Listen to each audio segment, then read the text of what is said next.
বন্ধুরা, আমার রান্নাঘর থেকে আজকে আমি একটা রেসিপি নিয়ে এসেছি। দেখো, পেঁপে আলু তরকারি করব পাঁপড় দিয়ে, একদম নতুন ধরনের।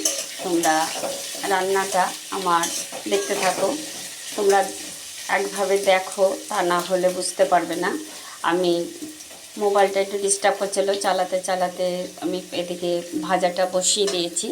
পেঁপে আলুটা আমি ভালো করে ভেজে নেব, আর এদিকে আমি পাঁপড়টা ভেজে নিয়েছি। তোমরা দেখতে থাকো আমি কিভাবে রান্নাটা করি, তোমরা দেখতে থাকো। আমি এখানে মশলা করে নিয়ে এসেছি, আদা, জিরে, হলুদ, শুকনো লঙ্কার গুঁড়ো, আর এদিকে 1 চামচি ধনে দিয়েছি, সবই 1 চামচি করে দিয়েছি, আর একটা টমেটো দিয়েছি। আর আমি এখানে জিরে আর তেজপাতা ফোড়ন দিয়েছি।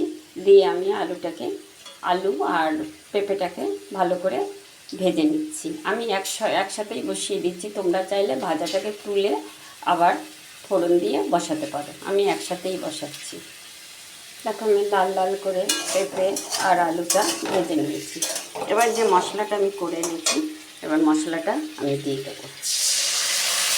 এবার আমি মশলা ধোয়া, এই মিক্সি ধোয়ার জলটা আমি দিয়ে দিলাম। দিয়ে এবার আমি ভালো করে কষিয়ে নেব। এবার স্বাদ অনুযায়ী নুন দিয়ে দিলাম।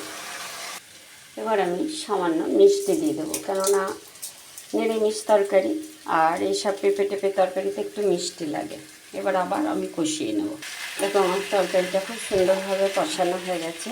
এবার আমি গরম জল করে রেখেছি, এবার আমি জলটা দিয়ে দেবো।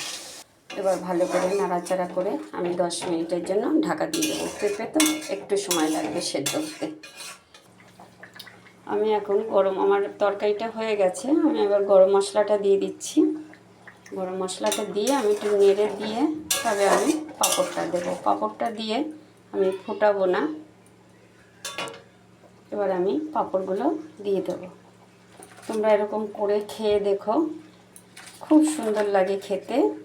আর তোমাদের যদি আমার এই রান্না ভালো লাগে, তোমরা আমার চ্যানেলটাকে সাবস্ক্রাইব করো, লাইক করো, শেয়ার করো।